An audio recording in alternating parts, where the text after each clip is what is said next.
നമുക്ക് ഇന്നൊരു എക്സ്പെരിമെൻ്റോടെ തുടങ്ങാം. 3 ഗ്ലാസ്സുകളിൽ വെള്ളമെടുക്കുക. ഓരോ ഗ്ലാസ്സിലേക്കും താഴെ പറയുന്ന വസ്തുക്കൾ നമ്മൾ ആഡ് ചെയ്യുക. ഒന്നാമത്തെ ഗ്ലാസ്സിൽ കുറച്ച് ഷുഗർ ആഡ് ചെയ്യുക. രണ്ടാമത്തെ ഗ്ലാസ്സിലെ വാട്ടറിലേക്ക് അല്പം മഡ് അല്ലെങ്കിൽ ചെളി ആഡ് ചെയ്യുക. മൂന്നാമത്തെ ഗ്ലാസ്സിലെ വെള്ളത്തിലേക്ക് അല്പം സ്റ്റാർച്ച് ആഡ് ചെയ്യുക. മൂന്നും നന്നായി ഇളക്കുക. കുറച്ച് സമയത്തിന് ശേഷം നമ്മളൊന്ന് ഒബ്സർവ് ചെയ്യുക.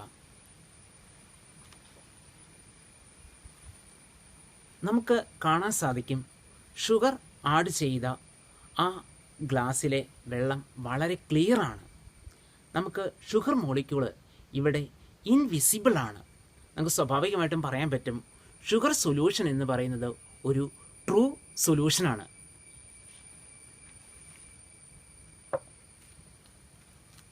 മഡ് ആഡ് ചെയ്ത ഗ്ലാസ് നിങ്ങൾ നിരീക്ഷിക്കുക.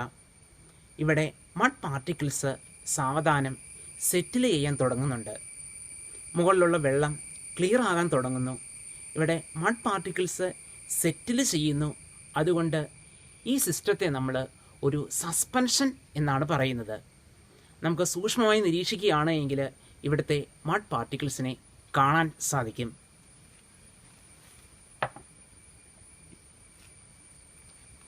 അതേസമയം സ്റ്റാർച്ച് സൊല്യൂഷനിൽ സ്റ്റാർച്ച് ഇവിടെ എല്ലായിടത്തുമായി ഡിസ്പേസ് ചെയ്ത് കിടക്കുകയാണ്. നമുക്ക് സ്റ്റാർച്ചിൻ്റെ പാർട്ടിക്കിളിനെ കാണാനായി സാധിക്കുകയുമില്ല. ഇങ്ങനെ ഒരു സബ്സ്റ്റൻസിൻ്റെ പാർട്ടിക്കിൾ വേറൊരു സബ്സ്റ്റൻസിൽ ഡിസ്പേസ് ചെയ്ത് കിടക്കുകയാണ് എങ്കിൽ നമ്മളതിനെ കൊളോയിഡ് എന്നാണ് പറയുന്നത്. നമുക്കിന്ന് പഠിക്കാനുള്ളത് കൊളോയിഡ്സിനെ കുറിച്ചാണ്. ട്രൂ സൊല്യൂഷനിലെ പാർട്ടിക്കിൾസ് ഇൻവിസിബിളാണ്. അതിന് കാരണം അതിൻ്റെ സൈസ് 1 നാനോമീറ്ററിനേക്കാൾ ലോവർ ആയിരിക്കും. എന്നാൽ കൊളോയിഡിൽ പാർട്ടിക്കിളിൻ്റെ സൈസ് 1 നാനോമീറ്ററിനും 1000 നാനോമീറ്ററിനും ഇടയിലായിരിക്കും. ഒരു അൾട്രാ മൈക്രോസ്കോപ്പ് ഉപയോഗിച്ച് നമുക്ക് പാർട്ടിക്കിൾസിനെ ഇവിടെ ഒബ്സർവ് ചെയ്യാൻ സാധിക്കും. എന്നാൽ സസ്പെൻഷനിൽ പാർട്ടിക്കിളുടെ സൈസ് 1000 നാനോമീറ്ററിനും എബവ് ആയിരിക്കും. അതുകൊണ്ടാണ് നമുക്ക് അത് വിസിബിൾ ആയിട്ടുള്ളത്. സ്റ്റാർച്ച് സൊല്യൂഷനിൽ സ്റ്റാർച്ചിൻ്റെ പാർട്ടിക്കിൾ വാട്ടറിൽ ഡിസ്പേസ് ചെയ്ത് കിടക്കുന്നു, അല്ലെങ്കിൽ വ്യാപിച്ച് കിടക്കുന്നു. എന്തിൻ്റെ പാർട്ടിക്കിളാണോ ഡിസ്പേസ് ചെയ്ത് കിടക്കുന്നത് അതിനെ നമ്മൾ ഡിസ്പേസ്ഡ് ഫേസ് എന്നാണ് പറയുന്നത്. ഇവിടെ സ്റ്റാർച്ച് ഡിസ്പേസ്ഡ് ഫേസാണ്. എന്തിലാണോ ഡിസ്പേസ് ചെയ്ത് കിടക്കുന്നത് അതിനെ നമ്മൾ ഡിസ്പെർഷൻ മീഡിയം എന്നാണ് പറയുന്നത്. വാട്ടറാണ് ഇവിടെ ഡിസ്പെർഷൻ മീഡിയമായി ആക്ട് ചെയ്യുന്നത്. നമുക്ക് കൊളോയിഡ്സിനെ പല രീതിയിൽ ക്ലാസിഫൈ ചെയ്യാൻ സാധിക്കും. അതിൽ ഒന്നാമത്തെ രീതി എന്ന് പറയുന്നത് ഡിസ്പേസ്ഡ് ഫേസും ഡിസ്പെർഷൻ മീഡിയവും ഏത് ഫിസിക്കൽ സ്റ്റേറ്റിലാണ് എന്നതിനെ അടിസ്ഥാനമാക്കിയാണ്. നമുക്ക് ബോർഡ് ശ്രദ്ധിക്കാം. ഒന്നാമത്തെ കോളത്തിൽ ഡിസ്പേസ്ഡ് ഫേസിൻ്റെ ഫിസിക്കൽ സ്റ്റേറ്റ് ആണ് എഴുതിയിരിക്കുന്നത്. രണ്ടാമത്തെ കോളത്തിൽ ഡിസ്പെർഷൻ മീഡിയത്തിൻ്റെ ഫിസിക്കൽ സ്റ്റേറ്റ്. ആ കൊളോയിഡിനെ എന്ത് പേരിലാണ് വിളിക്കുന്നത് എന്നതാണ് മൂന്നാമത്തെ കോളത്തിൽ എഴുതിയിരിക്കുന്നത്. അവയ്ക്ക് ഓരോന്നിനും എക്സാമ്പിളാണ് അവസാന കോളത്തിലുള്ളത്. ആദ്യം ഒരു സോളിഡിൽ തന്നെ ഡിസ്പേസ് ചെയ്തിരിക്കുകയാണ് എങ്കിൽ നമ്മളതിനെ സോളിഡ് സോൾ എന്നാണ് പറയുന്നത്. അതിന് എക്സാമ്പിൾ ജെം സ്റ്റോൺസും കളേർഡ് ഗ്ലാസുമാണ്. ജെം സ്റ്റോൺസ് എന്ന് പറയുമ്പോൾ രത്നക്കല്ലുകൾ നിങ്ങൾക്കറിയാം, അത് പ്രധാനമായും അലുമിനിയത്തിൻ്റെ ഓക്സൈഡാണ്. അതിൽ ക്രോമിയം പോലെയുള്ള ഡി ബ്ലോക്ക് എലമെൻറ്റിൻ്റെ ഓക്സൈഡ്സ് കൊളോയിഡൽ ഫോമിൽ ഡിസ്പേസ് ചെയ്ത് കിടക്കുകയാണ്. കളേർഡ് ഗ്ലാസ് നിർമ്മിക്കുന്ന അവസരത്തിൽ ഡി ബ്ലോക്ക് മെറ്റലിൻ്റെ കോമ്പൗണ്ട്സ് ആഡ് ചെയ്യുന്നു. അവിടെ ആ ഡി ബ്ലോക്ക് കോമ്പൗണ്ട്സ് കൊളോയിഡൽ ഫോമിൽ ഡിസ്പേസ് ചെയ്ത് കിടക്കുകയാണ്. സോളിഡ് ലിക്വിഡിലാണ് ഡിസ്പേസ് ചെയ്ത് കിടക്കുന്നതെങ്കിൽ അതിനെ സോൾ എന്നാണ് വിളിക്കുന്നത്. ഒരു എക്സാമ്പിൾ സ്റ്റാർച്ച് സൊല്യൂഷനാണ്. നമ്മളിന്ന് കണ്ട സ്റ്റാർച്ച് സൊല്യൂഷൻ എന്ന് പറയുന്നത് ഒരു സോളാണ്. നമുക്ക് നിരവധി എക്സാമ്പിൾ ഇനി പഠിക്കാനുണ്ട്. മെറ്റൽ സോളുകൾ, മെറ്റൽ ഓക്സൈഡ് സോളുകൾ, മെറ്റൽ ഹൈഡ്രോക്സൈഡ്, മെറ്റൽ സൾഫൈഡ് സോളുകളെല്ലാം സോളിന് എക്സാമ്പിളാണ്. സോളിഡ് ഗ്യാസിലാണ് ഡിസ്പേസ് ചെയ്ത് കിടക്കുന്നതെങ്കിൽ നമ്മളതിനെ എയറോസോൾ എന്നാണ് വിളിക്കുന്നത്. സ്മോക്ക് ഇതിന് ഒരു എക്സാമ്പിളാണ്. സ്മോക്ക് എന്നാൽ ഡസ്റ്റ് പാർട്ടിക്കിൾ എയറിൽ ഡിസ്പേസ് ചെയ്ത് കിടക്കുന്നതാണ്. ഒരു ലിക്വിഡ് സോളിഡിലാണ് ഡിസ്പേസ് ചെയ്ത് കിടക്കുന്നതെങ്കിൽ നമ്മളതിനെ ജെൽ എന്ന് വിളിക്കുന്നു. ജെല്ലി ടൈപ്പ് മിഠായികൾ നിങ്ങൾക്ക് പരിചയമുണ്ട്. അതുപോലെ തന്നെ ചീസും ജെല്ലിന് എക്സാമ്പിളാണ്. ഡിസ്പേസ്ഡ് ഫേസും ഡിസ്പെർഷൻ മീഡിയവും ലിക്വിഡ് ആണ് എങ്കിൽ അതിനെ എമൽഷൻ എന്നാണ് പറയുന്നത്. മിൽക്കാണ് ഇതിന് ഒരു എക്സാമ്പിൾ. മിൽക്ക് എന്ന് പറയുമ്പോൾ ഫാറ്റ് വാട്ടറിൽ ഡിസ്പേസ് ചെയ്ത് കിടക്കുകയാണ്. വാനിഷിംഗ് ക്രീം എന്ന് പറയുന്നതും ഒരു എമൽഷനാണ്. ഒരു ലിക്വിഡ് ഗ്യാസിലാണ് ഡിസ്പേസ് കിടക്കുന്നതെങ്കിൽ അതിനെയും എയറോസോൾ എന്ന് തന്നെയാണ് പറയുന്നത്. ഫോഗും മിസ്റ്റുമാണ് എക്സാമ്പിൾ. ഗ്യാസ് സോളിഡിലാണ് ഡിസ്പേസ് ചെയ്ത് കിടക്കുന്നതെങ്കിൽ അതിനെ നമ്മൾ സോളിഡ് സോൾ അഥവാ സോളിഡ് ഫോം എന്ന് പറയുന്നു. പുമിസ്റ്റോൺ, ബ്രെഡ്, ബിസ്ക്കറ്റ് അതെല്ലാം എക്സാമ്പിളാണ്. നിങ്ങൾക്കറിയാം പുമിസ്റ്റോൺ എന്നാൽ ദേഹം ഉരച്ചു കഴുകാനായി ഉപയോഗിക്കുന്ന തരം സ്റ്റോണാണ്. അവിടെ എയർ മോളിക്യൂളിനെ ട്രാപ്പ് ചെയ്ത് നിർത്തിയിട്ടുണ്ട്.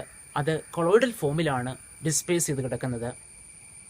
ഒരു ഗ്യാസ് ലിക്വിഡിലാണ് ഡിസ്പേസ് ചെയ്ത് കിടക്കുന്നതെങ്കിൽ അതിനെ നമ്മൾ ഫോം എന്നാണ് പറയുന്നത്. സോപ്പ് ലാതറാണ് എക്സാമ്പിൾ. ഇനി ഗ്യാസും അത് പൂർണ്ണമായും മിസിബിളാണ്. അവിടെ ഒരു ഹോമോജീനിയസ് സിസ്റ്റമാണ് ഫോം ചെയ്യുന്നത്. സോ അതൊരു കൊളോയിഡ് അല്ല, അതൊരു ട്രൂ സൊല്യൂഷനാണ്.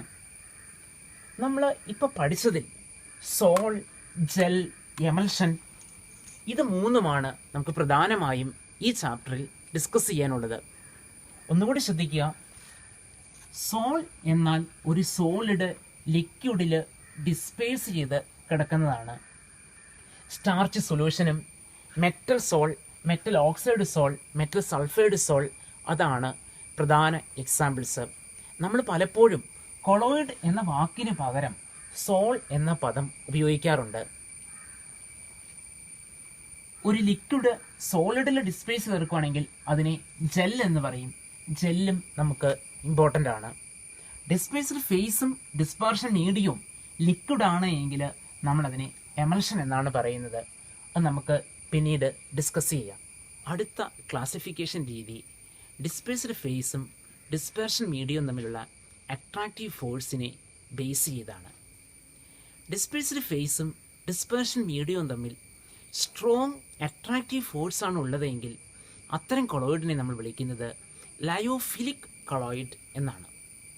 ഡിസ്പേസ്ഡ് ഫേസും ഡിസ്പെർഷൻ മീഡിയവും തമ്മിൽ വളരെ വീക്കായ അട്രാക്റ്റീവ് ഫോഴ്സാണ് ഉള്ളതെങ്കിൽ നമ്മളതിനെ ലയോഫോബിക് കൊളോയിഡ് എന്നാണ് പറയുന്നത്. ഡിസ്പേസ്ഡ് ഫേസും ഡിസ്പെർഷൻ മീഡിയവും തമ്മിൽ സ്ട്രോങ് അട്രാക്ഷൻ ഉണ്ട് എങ്കിൽ നമ്മളതിനെ ലയോഫിലിക് കൊളോയിഡ് എന്നാണ് പറയുന്നത്. ലയോഫിലിക് എന്ന വാക്കിൻ്റെ അർത്ഥം തന്നെ ലിക്വിഡ് ലവിങ്. ഇവിടെ സ്ട്രോങ് അട്രാക്ഷൻ ഉണ്ടായിരിക്കും. ഡിസ്പേസ്ഡ് ഫേസും ഡിസ്പെർഷൻ മീഡിയവും തമ്മിൽ വളരെ വീക്ക് അട്രാക്ഷൻ ആണ് എങ്കിൽ അതിനെ ലയോഫോബിക് എന്ന് പറയും. ലിക്വിഡ് ഹെയ്റ്റിംഗ് എന്നാണ് അർത്ഥം. ഇവിടെ വീക്ക് അട്രാക്ഷൻ അല്ലെങ്കിൽ ചിലപ്പോൾ റിപ്പൾഷൻ ആയിരിക്കാം ഉള്ളത്. എന്തൊക്കെയാണ് പ്രധാന ഡിഫറൻസസ് എന്ന് നോക്കാം. ഒന്നാമത്തെ ഡിഫറൻസ് നമ്മൾ കണ്ടു. ഡിസ്പേസ്ഡ് ഫേസും ഡിസ്പെർഷൻ മീഡിയവും തമ്മിൽ സ്ട്രോങ് അട്രാക്ഷനാണ് ലയോഫിലിക് കൊളോയിഡിലുള്ളത്. എന്നാൽ ലയോഫോബിക് കൊളോയിഡിൽ ഇവിടെ വീക്ക് ഇൻ്ററാക്ഷൻ ആയിരിക്കും. രണ്ടാമത്തെ ഡിഫറൻസ്, ലയോഫിലിക് കൊളോയിഡ് എന്ന് പറയുന്നത് സ്റ്റേബിളാണ്. അത് പെട്ടെന്നൊന്നും സെറ്റിൽ ചെയ്യില്ല, അല്ലെങ്കിൽ അടിഞ്ഞു ചേരില്ല. അതേസമയം ലയോഫോബിക് കൊളോയിഡ് അൺസ്റ്റേബിളാണ്. അത് പെട്ടെന്ന് തന്നെ സെറ്റിൽ ചെയ്യാം. ലയോഫിലിക് കൊളോയിഡ് സ്റ്റേബിൾ ആയതുകൊണ്ട് അവിടെ ഒരു സ്റ്റെബിലൈസിങ് ഏജൻറ്റ് ആവശ്യമില്ല. എന്നാൽ ലയോഫിലിക് കൊളോയിഡ് അൺസ്റ്റേബിൾ ആണ്. ഒരു സ്റ്റെബിലൈസിങ് ഏജൻറ്റ് ആഡ് ചെയ്താൽ മാത്രമേ അതിന് സ്റ്റെബിലിറ്റി ഉണ്ടാവുകയുള്ളൂ. ലയോഫിലിക് കൊളോയിഡ് എന്ന് പറയുന്നത് റിവേഴ്സിബിൾ ആണ്. ഉദാഹരണമായി സ്റ്റാർച്ച് സൊല്യൂഷൻ നമ്മൾ സ്ട്രോങ് ആയി ഹീറ്റ് ചെയ്താൽ വാട്ടർ അവിടെ നിന്നും എസ്കേപ്പ് ചെയ്യും, സ്റ്റാർച്ച് നമുക്ക് കിട്ടും. വീണ്ടും സ്റ്റാർച്ചും വാട്ടറും മിക്സ് ചെയ്താൽ പഴയ കൊളോയിഡൽ ഫോം നമുക്ക് ഉണ്ടാക്കിയെടുക്കാം. അതേസമയം ലയോഫോബിക് കൊളോയിഡ് ഇറിവേഴ്സിബിൾ ആണ്. ഇവിടെ മെറ്റൽ സോളോ മറ്റോ സ്ട്രോങ് ആയി ഹീറ്റ് ചെയ്യുന്നു, വീണ്ടും അത് ഡിസ്പെർഷൻ മീഡിയവുമായി മിക്സ് ചെയ്താൽ പഴയ രീതിയിലുള്ള കൊളോയിഡ് ഉണ്ടാവുകയില്ല. നാലാമത്തെ ഡിഫറൻസ്, ഇത് സിമ്പിൾ മിക്സിംഗ് വഴി ഉണ്ടാക്കിയെടുക്കാം. സ്റ്റാർച്ചും വാട്ടറും കൂട്ടിക്കലർത്തിയാൽ തന്നെ സ്റ്റാർച്ച് സൊല്യൂഷൻ കിട്ടും. അതേസമയം ലയോഫോബിക് കൊളോയിഡ് ഒരിക്കലും മിക്സിംഗ് വഴി ഉണ്ടാക്കിയെടുക്കാൻ സാധിക്കില്ല. അവിടെ ഇൻഡയറക്റ്റ് മെത്തേഡ്സ് ആണ് യൂസ് ചെയ്യുന്നത്. കെമിക്കൽ മെത്തേഡ്സ് ഒക്കെ യൂസ് ചെയ്യാറുണ്ട്, നമ്മൾ അതിനെക്കുറിച്ച് പിന്നീട് ഡിസ്കസ് ചെയ്യുന്നതാണ്. നമുക്ക് ലയോഫിലിക് കൊളോയിഡിനെ പെട്ടെന്നൊന്നും സെറ്റിൽ ചെയ്യിക്കാനായി അല്ലെങ്കിൽ പ്രിസിപ്പിറ്റേറ്റ് ചെയ്യിക്കാനായി സാധിക്കില്ല. അതേസമയം ലയോഫോബിക് കൊളോയിഡിനെ ഈസിയായി പ്രിസിപ്പിറ്റേറ്റ് ചെയ്യിക്കാം അഥവാ സെറ്റിൽ ചെയ്യിക്കാം.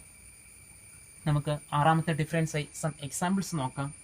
ലയോഫിലിക് കൊളോയിഡിന് എക്സാമ്പിളാണ് starch solution, gelatin solution, gum solution.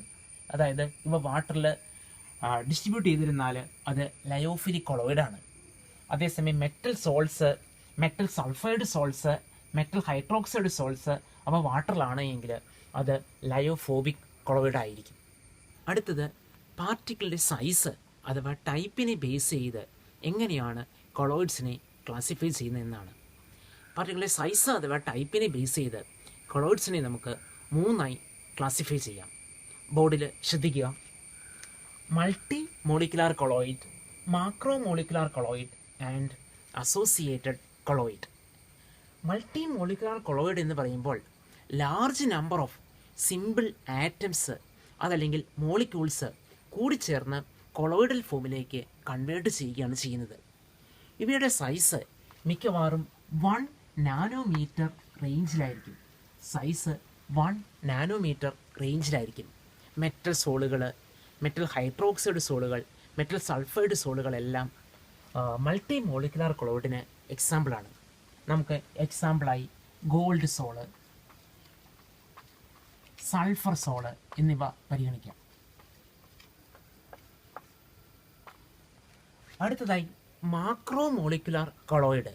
നിങ്ങൾക്കറിയാം മാക്രോ മോളിക്യൂൾ എന്നാൽ ഒരു ബിഗ്ഗർ മോളിക്യൂളാണ്. പോളിമർ ടൈപ്പ് മോളിക്യൂൾസാണ് നമുക്ക് എക്സാമ്പിൾ പറയാൻ പറ്റുന്നത്. സ്റ്റാർച്ച് അല്ലെങ്കിൽ സെല്ലുലോസ്, റബ്ബർ എക്സെട്ര വാട്ടറിൽ കൊളോയിഡൽ ഫോമിൽ ഉണ്ട് എങ്കിൽ നമുക്കതിനെ ഒരു മാക്രോ മോളിക്കുലാർ കൊളോയിഡ് എന്ന് പറയാൻ പറ്റും. So starch solution,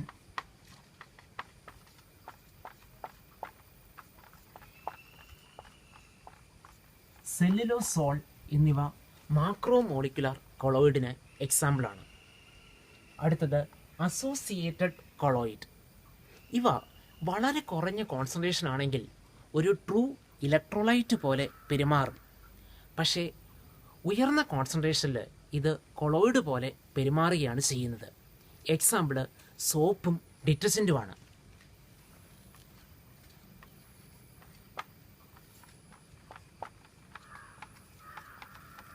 soaps, detergents എന്നിവയാണ് അസോസിയേറ്റഡ് കൊളോയിഡ്സിന് എക്സാമ്പിൾ.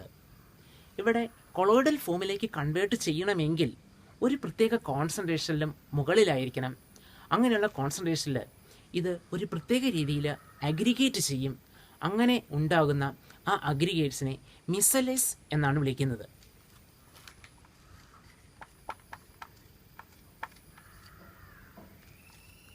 മിസലെ ഫോം ചെയ്യണമെങ്കിൽ ഒരു പ്രത്യേക കോൺസെൻട്രേഷൻ വേണം. അതിനെ ക്രിട്ടിക്കൽ മിസലെ കോൺസെൻട്രേഷൻ എന്നാണ് വിളിക്കുന്നത്. മിസലെ ഫോമേഷൻ നടക്കാൻ ആവശ്യമായ കോൺസെൻട്രേഷനെ ക്രിട്ടിക്കൽ മിസലെ കോൺസെൻട്രേഷൻ എന്ന് പറയുന്നു.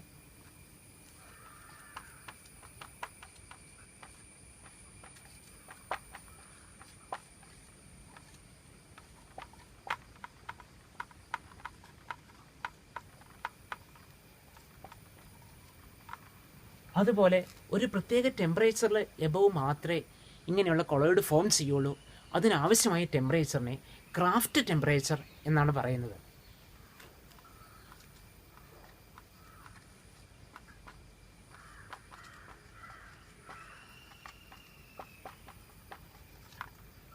അസോസിയേറ്റഡ് കൊളോയിഡ് ഫോം ചെയ്യാൻ ആവശ്യമായ കോൺസെൻട്രേഷനെ ക്രിട്ടിക്കൽ മിസലെ കോൺസെൻട്രേഷൻ എന്നും ആവശ്യമായ ടെമ്പറേച്ചറിനെ ക്രാഫ്റ്റ് ടെമ്പറേച്ചർ എന്നുമാണ് പറയുന്നത്. എങ്ങനെയാണ് സോപ്പ് സൊല്യൂഷനിൽ മിസലെ ഫോമേഷൻ നടക്കുന്നതെന്ന് നമുക്ക് പരിശോധിക്കാം. സോപ്പ് എന്നാൽ സോഡിയം സോൾട്ട് ഓഫ് സ്റ്റീറിക് ആസിഡാണ്. നമ്മൾ ജനറലായി സോപ്പിൻ്റെ ഫോർമുല ഈ രീതിയിലാണ് എഴുതുന്നത്: RCOONA, സോഡിയം സ്റ്റീറേറ്റ്. സോപ്പ് വാട്ടറിൽ ഡിസോൾവ് ചെയ്താൽ സ്റ്റീറേറ്റ് അയോണായും സോഡിയം അയോണായും ഡിസോസിയേറ്റ് ചെയ്യുന്നു.